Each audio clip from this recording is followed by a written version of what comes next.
Hi guys, welcome to our channel. ఈరోజు ఎంతో టేస్టీగా ఎంతో రుచికరమైన పచ్చి మామిడికాయ రోటి పచ్చడి తయారీ విధానం చూద్దాం. ఇది వేడి వేడి అన్నంలో ఒక స్పూన్ పచ్చడి వేసుకొని కొంచెం నెయ్యి వేసుకొని తింటుంటే తినే కొద్దీ తినాలనిపిస్తుంది. టేస్ట్ అంత బాగుండిద్ది. ఇప్పుడు ప్రాసెస్లోకి వెళ్ళిపోదాం. పచ్చి మామిడికాయ ఒకటి తీసుకుందాం. కాయ కాస్త గట్టిగా ఉండాలి. దీన్ని మీడియం సైజు ముక్కలు కట్ చేసుకుందాం.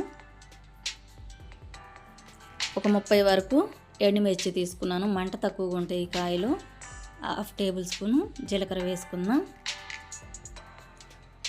ఒక 2 రెమ్మలు కరివేపాకు వేసుకొని 1 టేబుల్ స్పూన్ వరకు ఆయిల్ వేసుకొని వీటిని సిమ్లో పెట్టుకొని దోరగా ఫ్రై చేసుకోవాలి. సిమ్లో పెట్టుకోవటం వల్ల ఏంటంటే కూర అనేది రాదు. ఎండుమిర్చి కూడా స్మెల్ కమ్మటి వాసన వస్తుంది. చూడండి, ఇవి అయితే స్మెల్ భలే వస్తాయి సిమ్లో పెట్టి ఫ్రై చేసుకుంటే. ఆయిల్ కూడా కొంచెం ఎక్కువ వేసుకుంటే కూర అనేది అస్సలు రాదు. ఎండుమిర్చి ఫ్రై అయిన స్టవ్ ఆఫ్ చేసుకొని రోలు శుభ్రంగా కడిగి పెట్టుకొని ఇప్పుడు మామిడికాయ ముక్కలు వేసి దంచుకోవాలండి.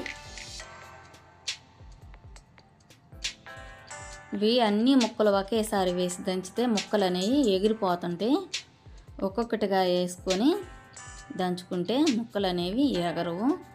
ఇలా ఇటు సైడ్ పెట్టుకొని ఇట్లా దంచుకుంటే ముక్క అనేది ఎగరకుండా ఉంటుంది. వీటిని కచ్చా పచ్చాగా దంచుకొని పక్కకు తీసుకుందాం.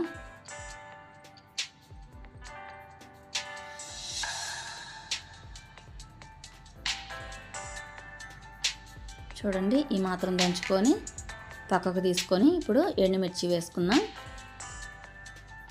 ఎండుమిర్చి రుచికి సరిపడినంత రాక్ సాల్ట్ వేసి వీటిని మెత్తగా దంచుకుందాం. మీరు ఇదే ప్లేస్లో కారం వేసి చేసుకోవచ్చు. రోట్లో వేసి నూరుకోవటం ఇది అంతా ఒక పెద్ద పని అనుకుంటే మిక్సీ జార్లోకైనా వేసి చేసుకోవచ్చండి. కానీ రోట్లో వేసి దంచుకుంటేనే ఈ పచ్చడి టేస్ట్ మరింత పెరిగిద్ది. వీటిని కొంచెం వాటర్ వేసుకొని వీలైనంత మెత్తగా నూరుకుందాం. ఇప్పుడు వెల్లుల్లి రెమ్మలు వేసి దంచుకుందాం. మనం మామిడికాయ ముక్కలు దంచి పక్కన పెట్టుకుని కూడా వేసి మొత్తం నూరుకుందాం. ఈ పచ్చడిలో కలిసిపోయే విధంగా మెత్తగా నూరుకుందాం.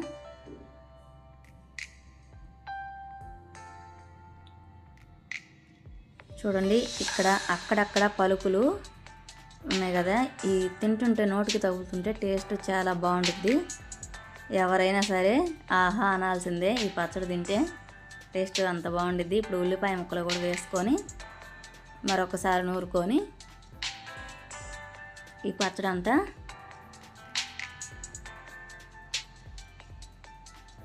జార్లోకి తోడుకుంటున్నాను నేను.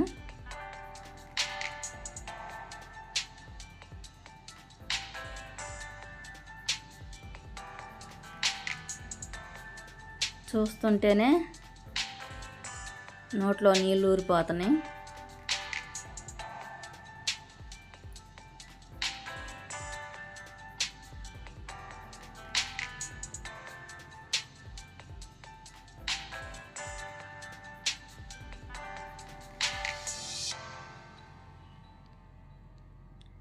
పచ్చడి రెడీ అయిపోయినట్టేనండి. నా వీడియో నచ్చితే లైక్, షేర్ అండ్ సబ్స్క్రైబ్ చేసుకోండి.